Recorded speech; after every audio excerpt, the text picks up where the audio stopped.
Aloha, fitness friends. Welcome to Level Up with Leanne podcast. I'm Leanne Watanabe, where we transform from the inside out using my 3M method of mindset, macros, and movement, all coming from a place of self love and not load. I know I had announced that I was going to have a great guest speaker, Jenna Seguin, on this week, but I got tied up dealing with some planned stuff, coming up with my washer dryer, also navigating my completely torn rotator cuff muscle, which leaves my left hand pretty useless. So stay tuned. Jenna's going to be on next week. I'm meeting with her on Friday. We're going to do a great interview. I'm super excited about that, and I will make all the announcements when it comes to that. But we're going to talk about her amazing transformation and get a insider's look into what's next for the gal Jenna. So stay tuned. But today I want to talk about what I had mentioned in my email newsletter that I dropped on Monday to my email newsletter tribe. This thought of macros-based nutrition, eating in moderation, and how it's not a failing fad diet. And then tying that into mindset and mindfulness work. And I know what you're thinking. I know you're thinking that when you hear the word moderation, or when someone tells you, oh, eat it in moderation, or you should diet in moderation, you may think, oh, that sounds so blah, that's so ho-hum. It's not hard enough. And you really think that you need this hardcore approach.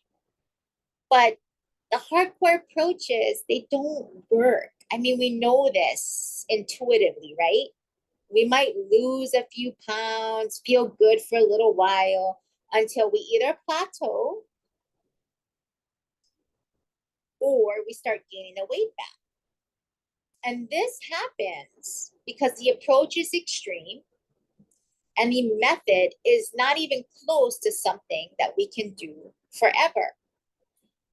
So when I coach my clients, I always start them with the first level of transformation, and that consists of mindset work. That is the basic foundation that we need to hone in order to have a successful transformation. And I know you maybe think, oh, mindfulness sounds so woo-woo, but it just simply means thinking about something in the present moment. So in the moment, it's where being present meets awareness. And we find that when we actually add mindfulness, especially when it comes to our food, that it actually increases our willpower. So in my Macros Made Easy coaching program, I coach my gals that mindfulness is key, the key to navigating their journey, because most of us have this similar chronic yo-yo dieting history where we go from this pendulum of extreme food restriction, elimination, and deprivation to the other extreme of food overindulgence, binging, and going overboard. We only know the two extremes. We're either heavily restricting or heavily binging. So being mindful about how we eat and what we eat helps slow our roll in between that pendulum so that we don't enter brain shit down mode. Get it? A little personal story. About 25 years ago, I did Body for Life with Bill Phillips way back when, before he had the female version. And I'm not sure if he's changed the protocol because I'm done with fad diets now. And he had a protocol where you did 6 days of strict dieting and then you had a cheat day. Body for Life with Bill Phillips. And I remember that when I came to my Sunday cheat day, it was brain shit down mode for sure. I was just living for the Sunday where I could eat all the food that I had put on the off limits list on Monday through Saturday. And I had a plan to go haywire. And I was eating and cheating until I felt sick. I ignored all my body's cues because I was feeding this need to get it all in before I had to start over on Monday. So that's the thing with mindfulness. It helps us press pause between this extreme ends of this restriction and binging.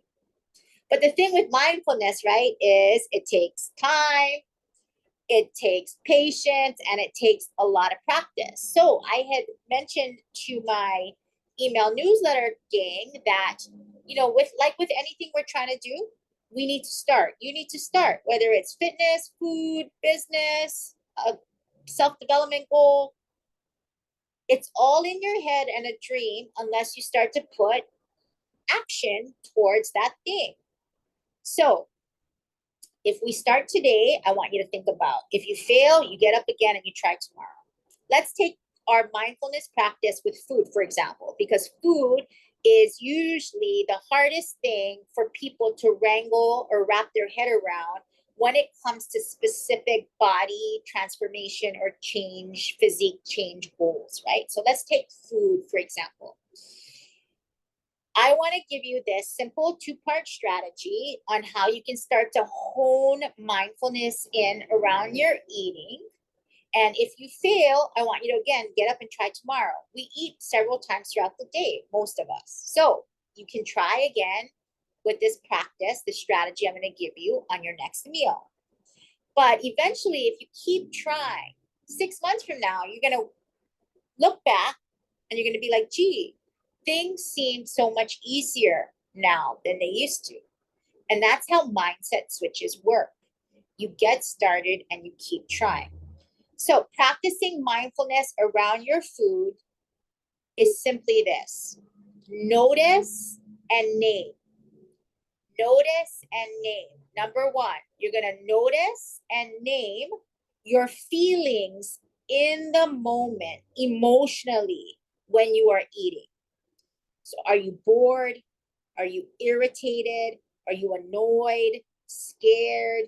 Do you need a reward? And number two, you're going to notice and name your feelings in the moment that you're eating physically.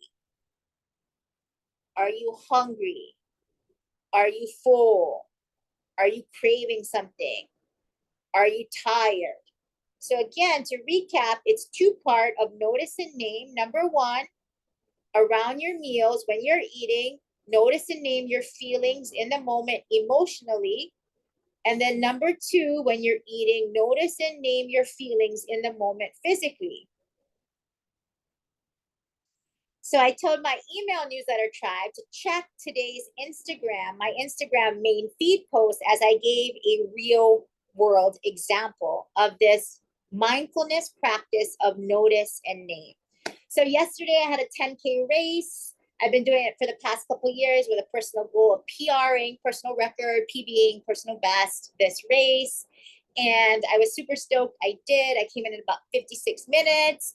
And, when I got busy, I have an ostomy. So on a short race, I race faster because I don't want to have any unnecessary hiccups with my ostomy pouch when I'm racing.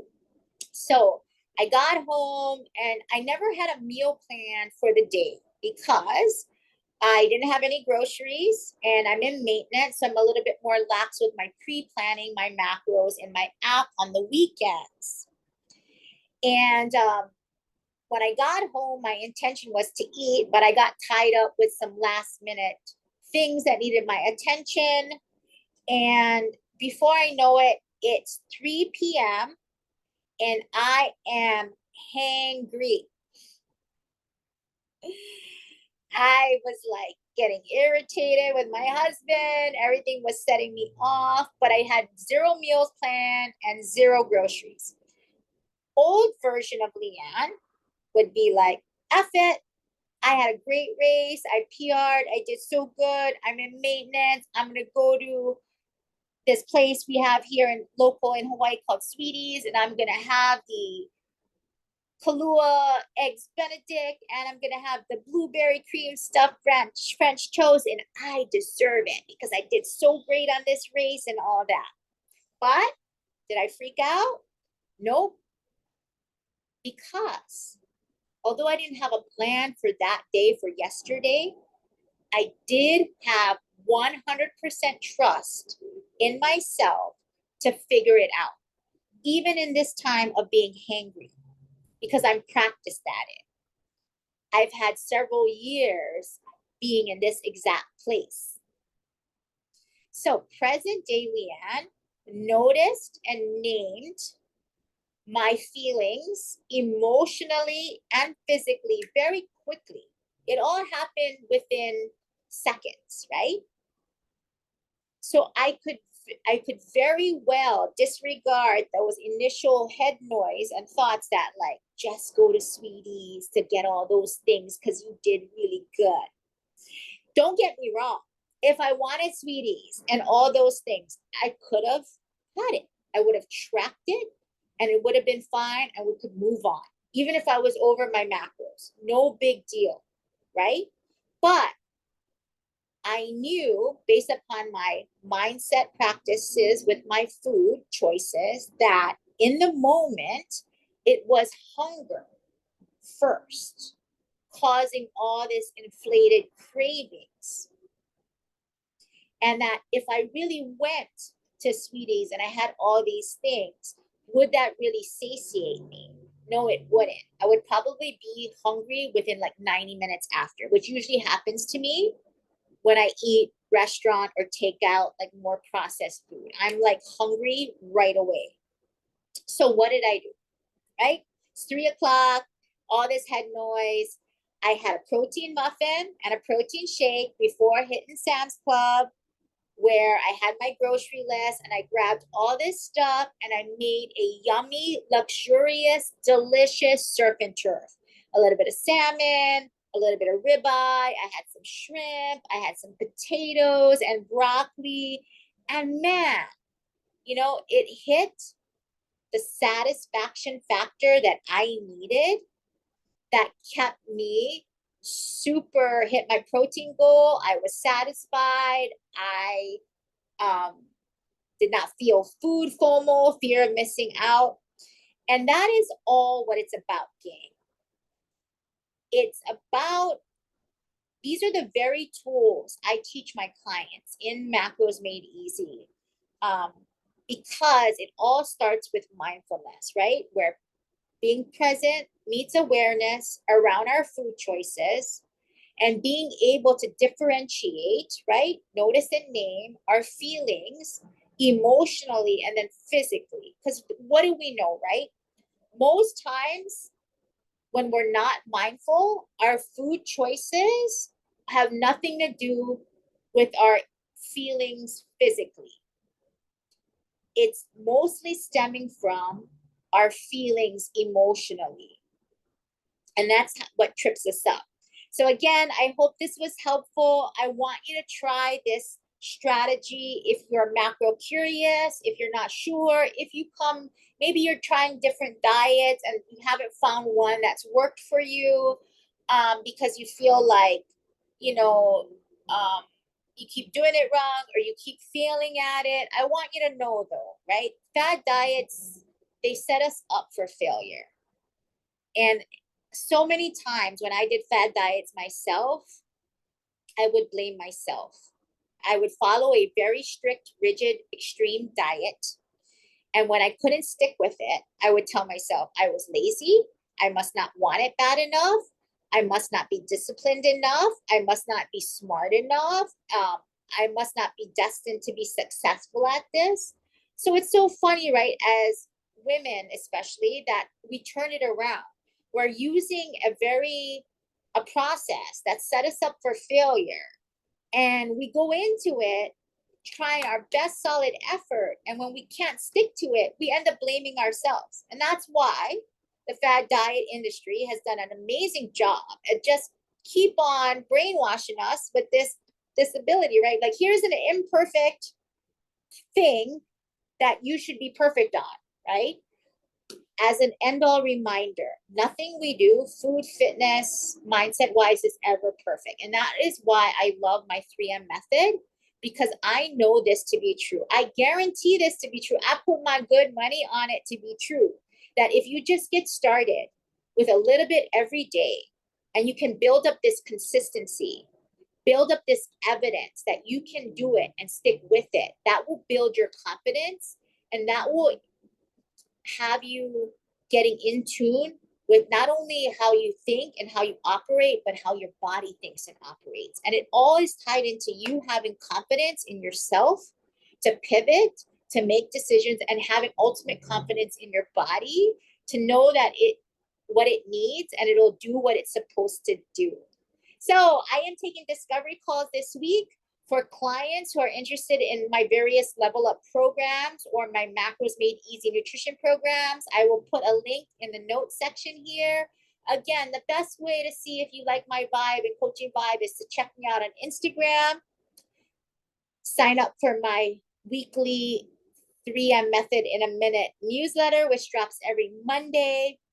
Check out my website. I have some freebies that are evergreen that kind of live on my website if you kind of want to dip your toes into what my coaching style is. And if anything, I love to talk about all things mindset, macros, and movement. So I am down to talk story. I am coming from Honolulu and sending you all our good aloha vibes. I hope you found this helpful. If you can help me as a small female business owner, leave a comment, spread the positivity, share the knowledge, and have a great day.